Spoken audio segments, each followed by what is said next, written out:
But again, it's mainly Gareth Southgate, guys. I'm out if we fail in Qatar. England manager Southgate says contract will not protect him. That's back at the Times.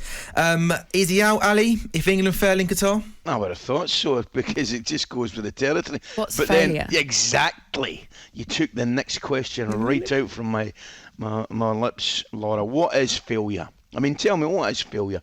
Is failure not winning it? Is that where you guys have reached? Is that the pinnacle you guys have reached? Failure for my country is not winning the World Cup. Is that really where England have reached? I suggest not. Do you know what failure for me would be? Yes. A, not getting out of the group. Oh, even not making, you know what, let's go further. I would say with this group of players, you not being able to get them to click or deploy them properly or let them express themselves in the right way, that would be a big failure for me. So I would almost, Ali, because sometimes the group in the World Cup's going to dictate massively what happens, isn't it? Of course it is. If we get out the group, if we get through the last 16, I think it's then in the quarterfinals, if everything goes the way that England fans want it to, we'll face France, right? If you went out... Who are having a nightmare, by the way. Yeah. But if they manage to click and if they get their players back together and they get over injuries, etc., and all the politics off the pitch goes away, and you get knocked out by France, for example, who end up going on and winning it. Yes. But you perform incredibly and everybody gives everything, you'd almost be able to go, yeah, it's awful, but I understand why we're out. But if England fans look at it and go, you did this wrong, you did that wrong, why did you play a five at the back? Why did you not make sure that you've got someone creative in there that's going to get the best out of those forward players? That's going to happen anyway, Laura. Is it? Oh, 100%. Why? Because of what you've seen already? Do you mean? It's going to happen. Of course it is. If England don't win a game, everybody asks questions. Why did you go with 4 at the back? Why did you not play 5 at the back? Why did you not play Rice Hold in the middle with Bellingham? Why did you not play Grealish up front instead of... That's what happens. And that's exactly what will happen. Don't worry about that. But did you not think, watching the game at the weekend, did you not think those questions are probably more warranted than they've ever been? Which questions exactly? The questions about why do we look so flat? Why have we got these incredible players, especially at the top of the pitch, and why are we not managing to get the best out of them? Yeah, I think obviously these questions are valid and they've all got asked. Yep, I think clearly the reason they're not getting asked in such great detail just now is because these games, effectively, the results don't really matter. That one did. That one got us relegated, which means that our Euros is going to be harder. Oh, but you'll still qualify. Come on, I've said this Nations League without doubt helps teams like Scotland, helps teams like Ireland, maybe even Wales, because it gives us another avenue of qualification.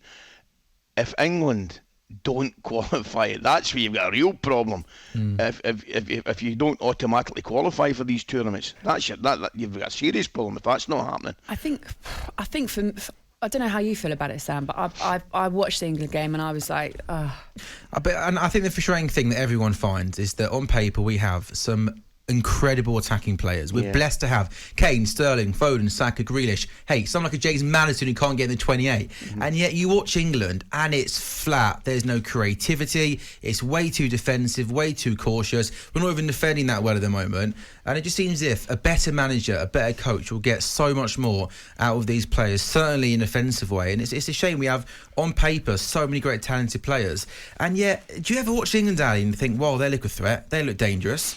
I can't. We haven't scored a goal in open play in about 6 months. No, which is incredible. I think I read a statistic I could not believe, which was something like, and I might be completely wrong, but it's along these lines, that in the Nations League, there's only 2 teams haven't scored a goal, without help of a penalty, and it's England and San Marino. Yeah. Of course, these statistics can get thrown up, and facts do get thrown up. No, they're right. Yeah. I saw that as well. And I've got to say, Gareth, he's not under any more pressure than he's been, to be honest with you, because the pressure on Gareth has always been to perform with this team at the World Cup. But when you go and applaud the fans, Ali, the travelling fans, 2 months for a World Cup, and they boo you, that's not good, is it? It feels like now he's under a bit more pressure than ever before. Yeah, there is. a lot more pressure. But from where I'm sitting, Sam, I also think, dare I say it, there's a lot of England supporters maybe not being realistic about the whole situation. I think they're demanding more than probably should be expected. I think the very least that is expected is a very, very good level of performance and go and let your boys express themselves. Yes, I fully expect that. For people to say he should be sacked if we don't win it, that's where I have a problem. I don't know that they're saying that, though. I think they're more saying what we've just seen in the last, 5 games, is it, where we haven't won a game and we haven't scored a goal apart from penalty. I think they're saying, don't waste the opportunity that you've got in front of you with the most incredible group of young players that we've seen for a long, long time. Don't ruin it by being too cautious and by playing players that actually aren't in form in the Premier League, that aren't going to kick on. Because it's almost a bit, I don't know how you feel about it, Ali, and I know we've got a break in a second, but as a player, if you're playing out your skin in the Premier League and then you don't get picked over players that actually aren't starting, aren't playing, aren't performing in the Premier League, aren't you just going to be like, why am I bothering then? Why am I doing this? I think England fans just want to make sure that we're utilising the talent that we've got in the right way and that we don't waste this opportunity. So I don't interrupt you. We could argue that one of our most talented players is James Maddison, and he's not even in the best 28. I mean, watch that game on Friday, and apart from the last 10 minutes, we were woeful going forward. There was no creativity. We weren't creating any chances. And you think you bring someone like Maddison off the bench, he could have created chances, unlocked the defence, and he wasn't even in the squad, and that's what frustrates people. Maddison is a conversation that we'll continue to have. We had this last week as well. In one of the papers today, this is in the Sun, page 49, madness. 3 lines need creativity, so snubbing James is madness. We'll discuss that, because if this is a case of something that if he's put a foot out of line in the past, who's a better manager than Gareth Southgate to reintegrate somebody and to bring them back into a culture and turn their career around? Surely that he's the right man to do that. And if we're going on mistakes that have been made, there's enough players in the team that have made enough public mistakes that have been encouraged to have some sort of retribution. So what's going on with James Maddison? 8:10:89 at TS Breakfast at 6:31.